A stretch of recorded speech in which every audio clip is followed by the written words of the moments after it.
51 ցցում փաստ, որ պատերազմը պայմանավորված է եղել։ Առաջին. Արցախի նախագահ Արայիկը պատերազմից առաջ իր հողերը վաճառել էր եւ Ստեփանակերտ էր բերել իր կոմբայնները։ Երկրորդ. Դավիթ Տոնոյանը իմանալով հանդերձ հարձակման մասին Հայաստան էր վերադարձել սեպտեմբերի 29-ի գիշերը։ Երրորդ. Նոյեմբերի 7-ին, երբ մարտեր էին ընթանում Շուշիի համար, Արայիկ Հարությունյանը դատարկում էր Ստեփանակերտը, պատճառաբանելով, որ հարձակում է լինելու Ստեփանակերտի վրա, մինչդեռ ոչ Շուշին էր ընկել, ոչ էլ հարձակում կար։ Չորրորդ. Հոպը Շուշիից հանել են նոյեմբերի 7-ին, երբ դեռ մերոնք պահում էին Շուշին։ Հինգերորդ. Սեպտեմբերի 30-ին վարչապետն արգելել է համալրել բանակը պահեստային զինծառայողներով։ Փոխարենը պահանջել է ուղարկել առաջին գիծ կամավորներին, որոնք համապատասխան փորձ չունեին եւ նրանց ժամանակ էր պետք տարական բաներ սովորելու համար։ 6-րդ. Կամավորներին բաց բեռնատարներով էին տեղափոխել դիրքեր, դարձնելով նրանց բաց թիրախ ԱԹՍ-ների համար։ 7-րդ. Բերված բոլոր անհրաժեշտ սարքերը պարտադիր գնում էին ՊՆ պահեստ եւ մնում էին այնտեղ եւ այդպես էլ սահման չհասան։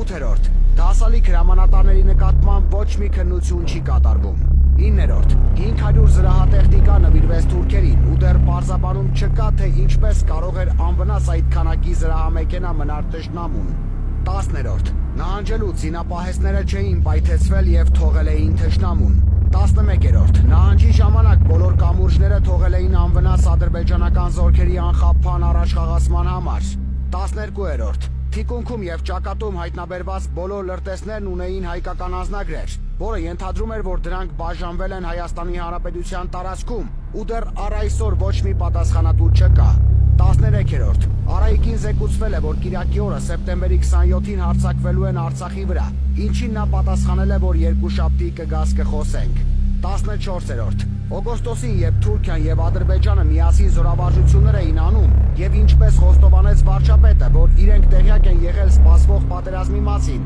վարչապետը մեկնել էր արձակուրդ եւ Հայաստանում ակտիվացել էին Լիդիանի աշխատողները ամուլսարը բացելու համար, փոխանակ պատրաստվեին պատերազմին։ 15-րդ. Հրադադարից հետո Շուշիից բերված բազմաթիվ զինվորներ գլխից էին խփված։ Կոնտրոլնի, որը ենթադրում է, որ մահացած չեն եղել նրանք, այլ վիրավոր են եղել ու հրադադարից հետո կարող էին որոշ տեղեկություններ փոխանցել մեզ։ 16-րդ. Փաստացի 44 օր սխալ տեղեկատվություն էր տրվել հանրությանը, որ հանկարծ ակտիվ նախաձեռնություններ չլինեն ճակատի բոլորին վստահեցրել էին, որ ամեն ինչ լավ է։ 17-րդ. 2019 թվականին Հայաստանի Հանրապետությունը մերժել էր ԱՄՆ-ից Բոլթոնի առաջարկը ամերիկյան զենք գնելու համար։ 18-րդ. Ամբողջ մոբի տղաներին դիտավորյալ թողել են անհրամանատար եւ առանց քարտեզ։ Շատերը դրա պատճառով չեն կարողացել կողմնորոշվել եւ մոլորվելով հայտնվել են գերության մեջ կամ սպանվել են։ 19-րդ. Ինչպես հետո պարզվեց, պատերազմի առաջին 3 օրերը թշնամին չէր կարողանում ճեղքել առաջնագիծը։ Դրա համար էլ վարչապետը սեպտեմբերի 30-ին հրամայել է դադարեցնել զորքի համալրումը, որ թշնամու համար խնդիր չլինի գալ առաջ։ 20-րդ. 2016 թվականին օդային պաշտպանության սարքեր գնելու ծրագրերի մեջ փոփոխություն են կատարել եւ չեն գնել այդ զենքերը։ 21-րդ. Պատերազմի ժամանակ առաջարկվել է Հայաստանին անվճար 100 հատ զրահապատ մեքենա, որը մերժվել է Տիգրան Ավինյանի կողմից։ 22-րդ. Պատերազմի ժամանակ կառավարությունը գնել է իր գնից 4 անգամ թանկ 2 բեռնատար ինքնաթիռ, որոնց թռիչքը Եվրոպա վաղուց արգելված է։ 23-րդ. Իսրայելական ԱԹՍ-ները կարող էին լինել հայկական, եթե ժամանակին Տոնոյանը մերժած չլիներ հրյաներին եւ հիմնավորել էր, թե դրանք ոչ էֆեկտիվ միջոցներ են։ 24-րդ. Բազմաթիվ դեպքեր կան, որ հրամանատարները նահանջի հրաման չեն տվել կամավորներին եւ հետ են քաշվել, թողնելով զինվորներին հրթիռների տակ մահանալու։ 25-րդ. 14 օր գրադով նույն տեղից են խփել, առանց տեղը փոխելու, մինչև թուրքերը տեղն իմանալով պայթեցրել են, անձնակազմին էլ հետը։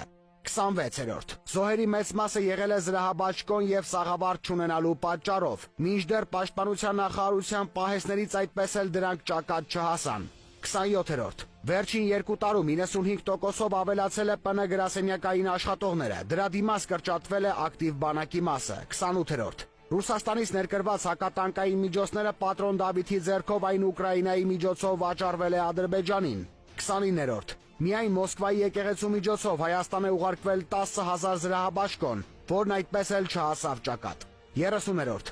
Անհատական մակարդակով ուղարկված բոլոր պաշտպանության միջոցները պարտադիր կարգով գնում էին ՊՆ պահեստ, որ հանկարծ չհասներ ճակատ։ 31-րդ. Դավիթ Տոնոյանին առաջարկվել է տարբեր տեսակի հակաօդային պաշտպանության միջոցներ, որոնք այդպես էլ չհասան ճակատ, որովհետև կառավարիչները չուզեցին գնել։ 32-րդ.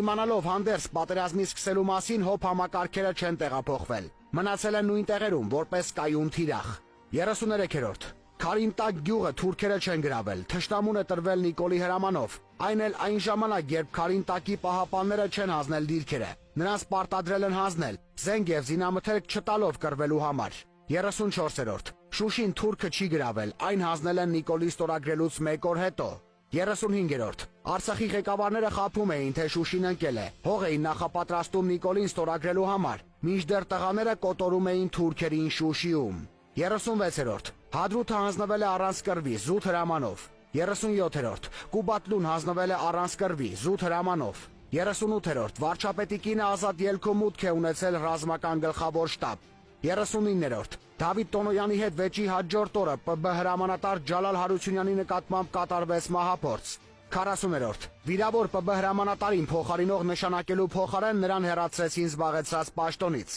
41-րդ. Պատերազմի ժամանակ ոչ մի ռազմական նշանակության օբյեկտների վրա հարձակում չիրականացվեց։ 42-րդ. Վարչապետը հայտարարեց, որ շրջափակում փրկել է 20,000, հաջորդ ելույթին 25,000, մյուս ելույթին 30,000, վերջին ելույթին 35,000 զինվոր, մոռանալով, որ պնդում էր, թե կռվող չկար, դրա համար էլ ինքը պարտվեց։ Մյուս կողմից չհասկանալով, որ 35,000 զինվորով կարելի էր Բաքուն գրավել։ 43-րդ. Չնայած վարչապետը պնդում էր, որ կռվող չկար, բայց այդպես էլ համազգային մոբիլիզացիա չհայտարարվեց։ 44-րդ.